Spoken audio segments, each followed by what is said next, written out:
ہمیں تسلیم کرنا چاہیے، نہ کہ اس میں ہماری شناخت کے خد و خال اجاگر کرنے میں حصہ تو ہے۔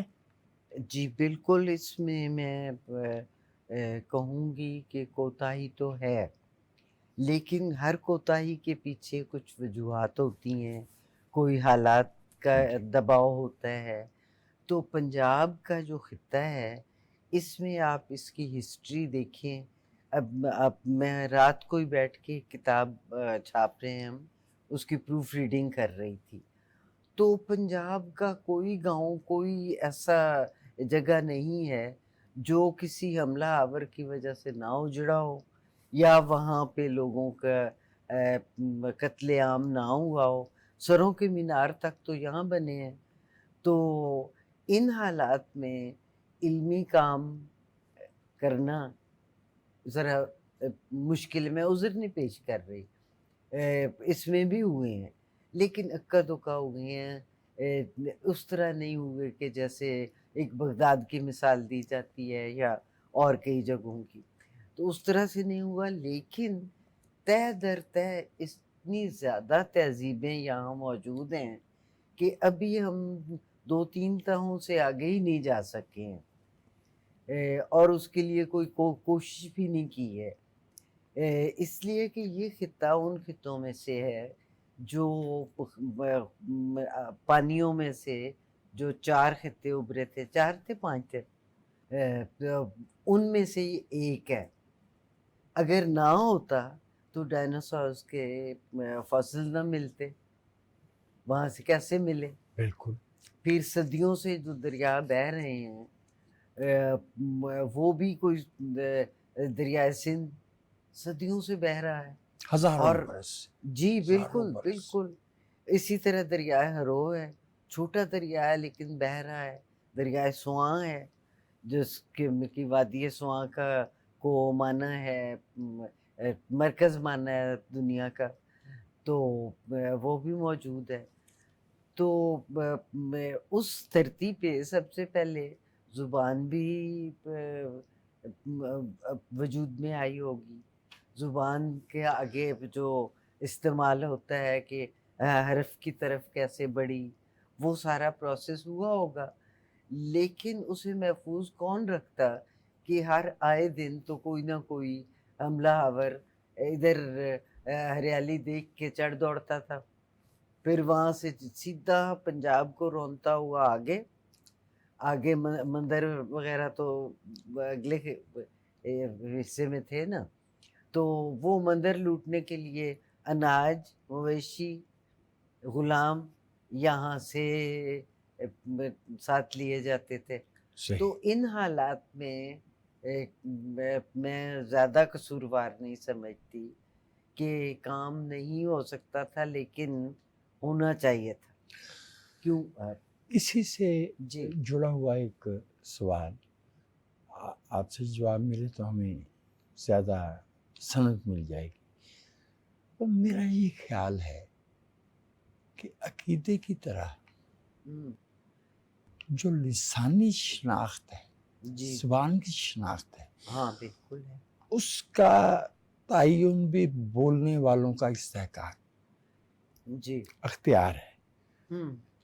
میری رائے میں ہم کون ہوتے ہیں؟ مثلا آپ نے اپنی کتابوں میں اپنی جو کہانیاں، وہ مجھے کچھ جگہ پہ باقاعدہ دقت پیش آ رہی تھی، میں 4 لفظ پنجابی کے لکھ لیتا ہوں، دعویٰ نہیں کر سکتا، لیکن یہ کہ وہ کہیں آپ نے کہا ہے کہ یہ چھاچھی رنگ ہے، کہیں آپ نے کہا یہ روہی رنگ ہے، کہیں آپ نے کہا یہ راوی رنگ ہے۔ جی بالکل بالکل ہاں۔ تو اگر کچھ دوست اپنی زبان کو سرائیکی زبان کہنا چاہتے ہیں، زبان تو وہی رہے گی، اس کا ورثہ تو وہی رہے گا، اس میں غلام فرید اور بابا فرید اور دوسری غلام فرید شاید نہیں آئے، لیکن بابا فرید تو آئیں گے، بابا فرید کو تو مانتے ہیں، تو آئیں گے اس میں۔ وہ تو آئیں گے یار۔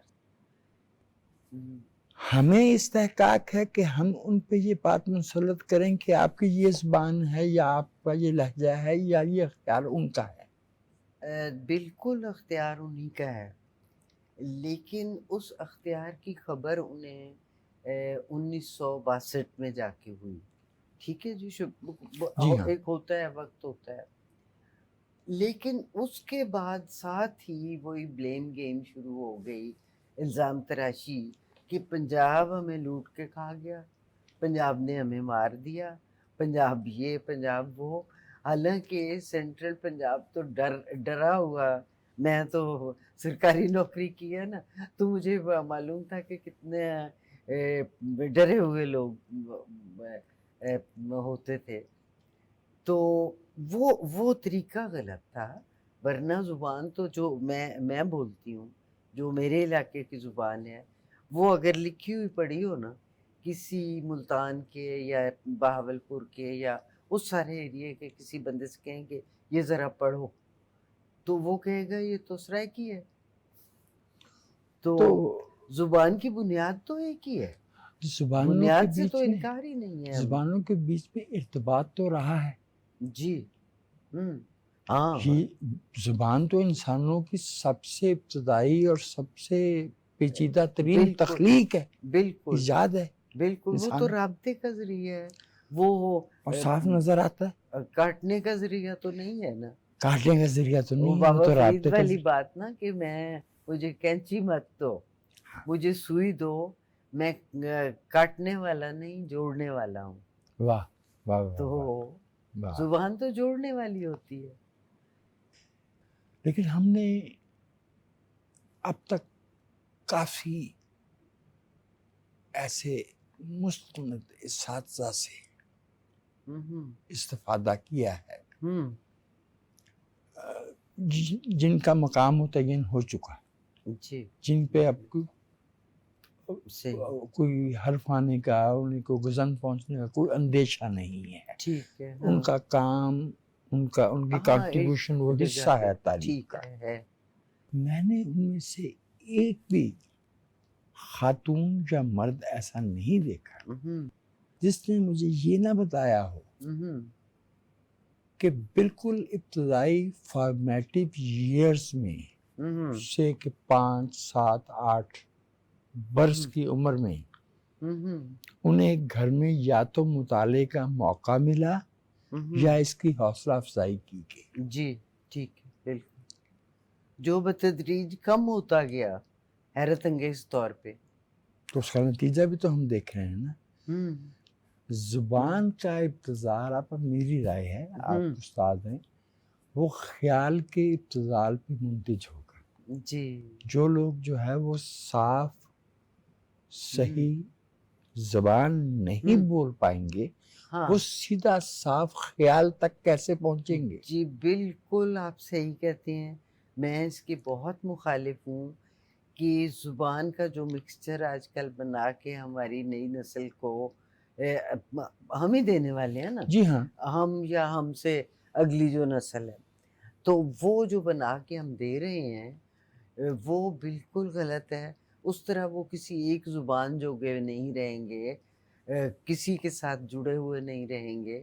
اب مجھے معلوم ہے کہ میری زبان میں کس چیز کے لیے کیا لفظ بولا جاتا ہے، میرے لہجے میں جو پنجابی کا جو میرا لہجہ ہے.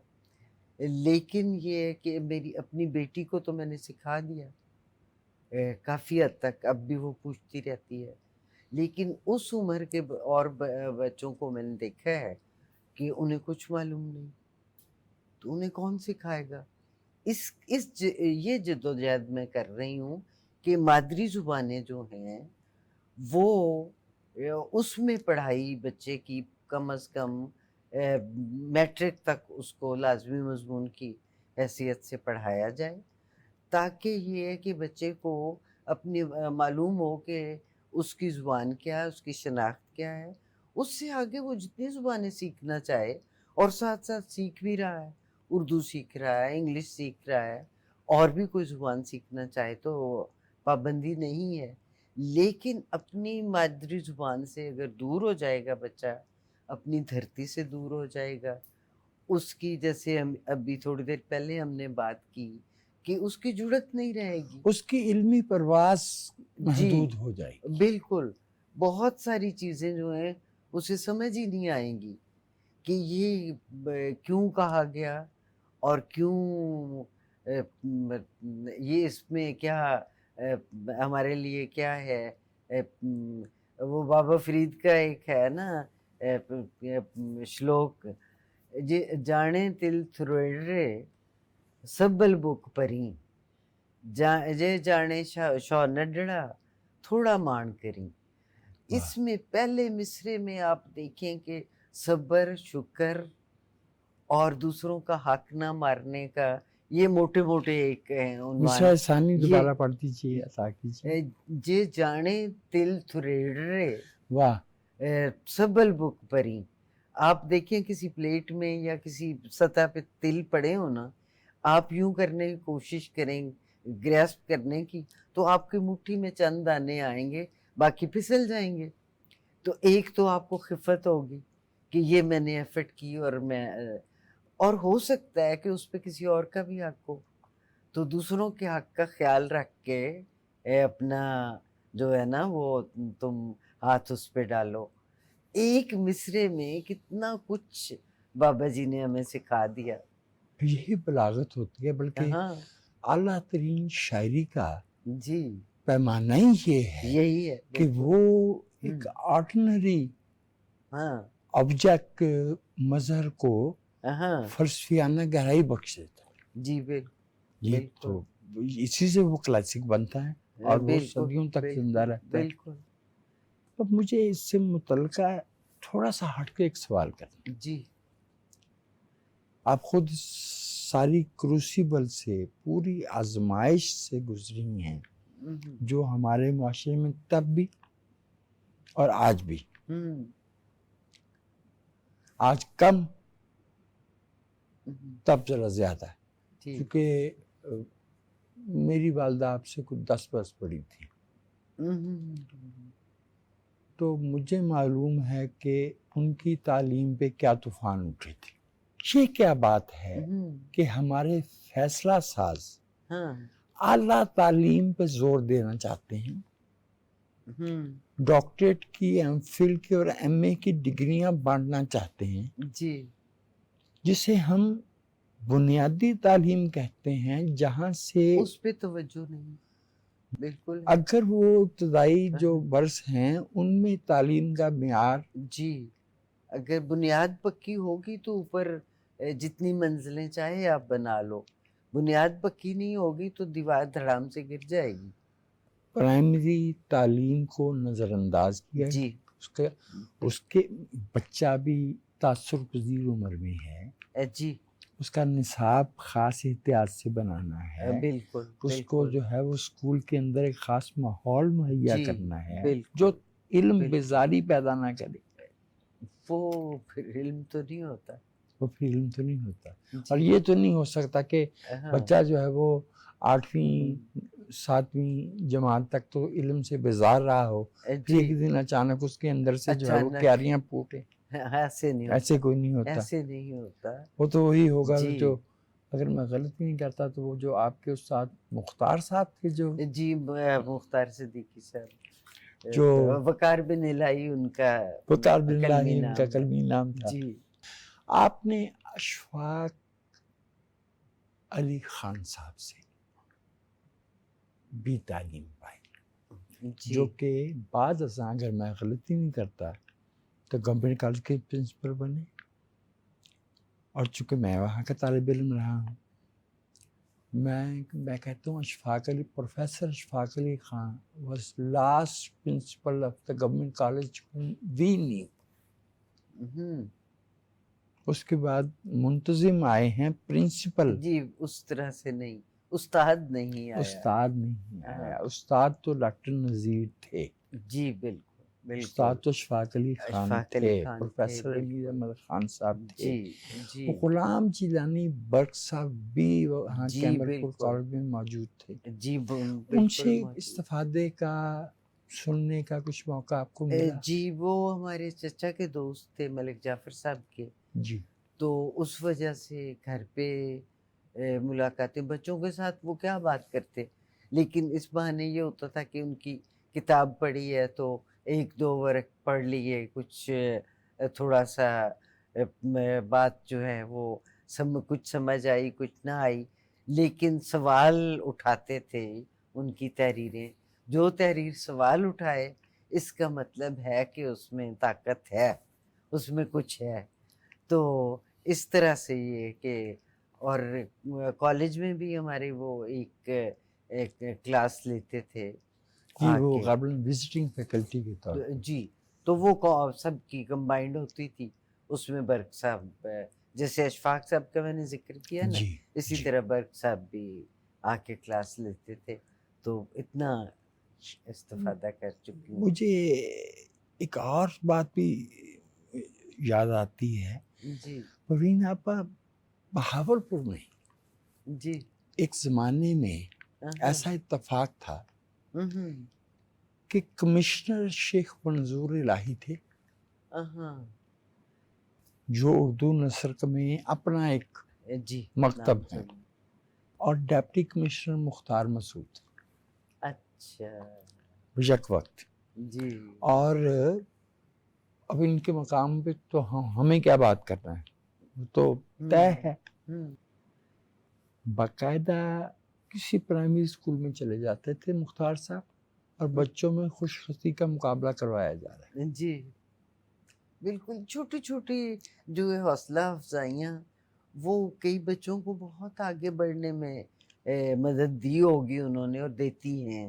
وہ تو یہ میں نے دیکھا ہے. زندگی بھر کے لیے جی وہ ایک شفقت بھری نگاہ، جی ایک بالکل ایک بالکل. تھپکی. ہاں فیض صاحب کو بھی ہاں تو اقبال نے جی سنا میز پہ ہاں کھڑے کر کے 7 برس کی عمر میں.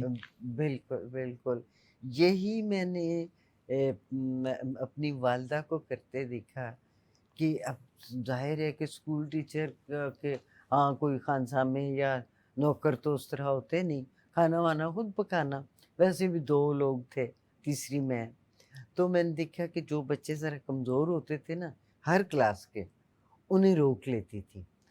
تو ہمارے یہاں ریتلا علاقہ بھی ہے. اب وہ ہانڈی پکا رہی ہیں چولہے پہ، لکڑیوں والے چولہے پہ. آس پاس بچے بیٹھے ہوئے ہیں تو انہیں ساتھ ساتھ پڑھا رہی ہیں، ریت پہ لکھوا رہی ہیں کہ غریب بچے ہیں، ان کے پاس تختی نہیں ہے، سلیٹ نہیں ہے، تو ان کا مٹیریل نہ ضائع ہو. وہ ریت پہ لکھ کے کرتے تھے. تو اس طرح سے بہت سارے بچوں کو انہوں نے ایک طرح ہاتھ پکڑ کے آگے چلایا. میں اپنا ایک دکھ آپ سے شیئر کرنا چاہتا ہوں. جیسے آپ نے بتایا نا کہ بھئی وہ ریگستانی علاقہ تھا، جی تو ریت پہ انگلی سے لکھ لینا نشان آسان ہے. جی ہمارے شمالی علاقوں میں اہاں، انتہائی انکلیمنٹ، جی سخت اہاں، دشوار موسم میں ہوں، ٹیچر کھلے میں ہوں، ایک بلیک بورڈ، ہوں، کرسی کبھی ہوتی کبھی نہیں ہوتی، صحیح. اور بچے کھلے میں بیٹھے ہیں جی اور وہ صحیح. پڑھا رہے ہوتے ہیں. ٹھیک ہے. ہاں ہاں معاشرہ اگر استاد کو ہوں، احترام نہیں دے گا تو تو تاریخ معاشرے کو احترام نہیں دے گی. بالکل بالکل. اور یہ آہستہ آہستہ ختم ہوا ہے.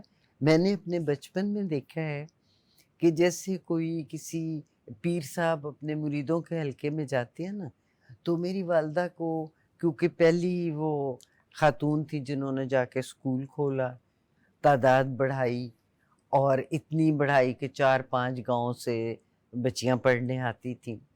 تو جہاں بھی وہ جاتی تھیں ان کی شاگرد تو کوئی نہ کوئی ہوتی تھی. وہ ہاتھ والے پنکھے ہوتے ہیں نا وہ جھل رہی ہیں، گڑ کا شربت بن کے آ رہا ہے، ان کے لیے جناب سفید چادر بچھ گئی ہے. تو یہی پیروں کو یہی احترام دیا جاتا ہے نا. تو میں نے تو یہ احترام دیکھا ہے.